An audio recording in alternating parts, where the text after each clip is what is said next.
Hello guys, ఈరోజు నాకు స్వీట్గా ఏదైనా తినాలనిపించి మా అమ్మని అడిగా.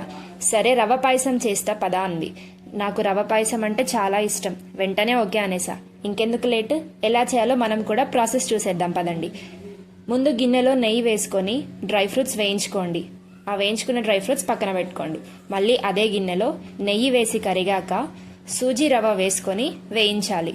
సూజీ రవ కలర్ మారేంత వరకు అలా రోస్ట్ చేస్తూనే ఉండండి. నెక్స్ట్ వాటర్ పోయాలి. 1 కప్ సూజీ రవ్వకి 4 కప్స్ వాటర్ పోయండి. అది మంచిగా కుక్ అయ్యేంత వరకు వెయిట్ చేయండి. తర్వాత 1.5 కప్ షుగర్ వేసి బాగా కలుపుకోవాలి. ఇప్పుడు 4 కప్స్ పాలు వేసుకొని ఉండలు కట్టకుండా మిక్స్ చేస్తూనే ఉండాలి. తర్వాత ఇలాచీ పౌడర్, డ్రై ఫ్రూట్స్ వేసుకొని ఒక 2 మినిట్స్ ఆగి సర్వ్ చేసుకోండి. చాలా టేస్టీగా ఉంటుంది. ఇది వేడిగా తినే కంటే చల్లగా తింటే ఇంకా చాలా బాగుంటుంది. లైక్, షేర్, సబ్స్క్రైబ్ చేయడం మర్చిపోకండి. బాయ్.